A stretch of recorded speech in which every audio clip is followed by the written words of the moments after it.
day 3 of the US Open. Here's the pattern. Can I make a run? Take me to Candyland, ooh, take me to Candyland. Sweeter than sugar, you doing that dancey dance.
No, that was really painful.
I cannot make a run because we are now, what, a week past the Queens, and I'm at home. So let's go over what happened that block, because I kind of wrote it down just so, you know, I can still provide a little debrief, because I had those clips from the day, and I thought it'd still be nice to post a video about and talk about.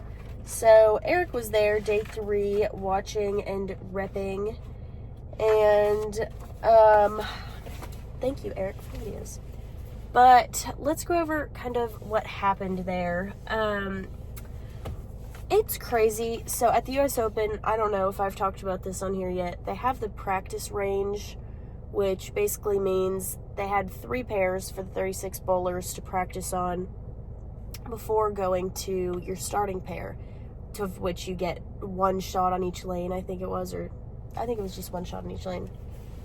And you have all these people breaking down 1 pair at a time, and the range never plays anything like the rest of the house. That's what I'm trying to say. And so I had a pretty good look on the range. The outer limit solid, like kind of bouncing off the gutter at the pocket.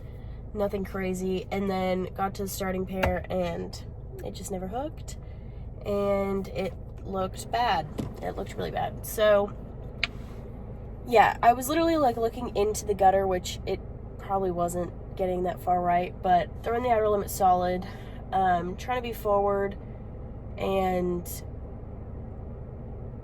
yeah, I don't know if I got scared with my angles, like thinking I was like playing like that. I didn't want to miss left or have it hooked too much. It never did. So all of my misses were right. And I started off with 161, which when you're trying to make a run is not ideal, but they're 8-game blocks, so you never know, something crazy could happen. And it just never did. The next game I stayed in the outer limit solid, and just couldn't get rid of those 2-4-10 combinations. And I missed a 2-4-8 hooking at it. Ended up getting into the special effect to try and see if maybe the outer limit solid was just too slow. I could get into something that was a bit quicker in response time, and shot 178, so it was better. And that special effect looked like sneaky good on the right lane. It looked like maybe that was just the idea. That's what I should do. And so I started with it in game 3, and then I ended up trying the effect tour, which I just went straight. It just goes straight. And it was way too shiny, and shot 170. And then I stayed consistent the rest of the day, 172, 177, 177, 179, 154. So low game of 154, high game of 179. No runs were made.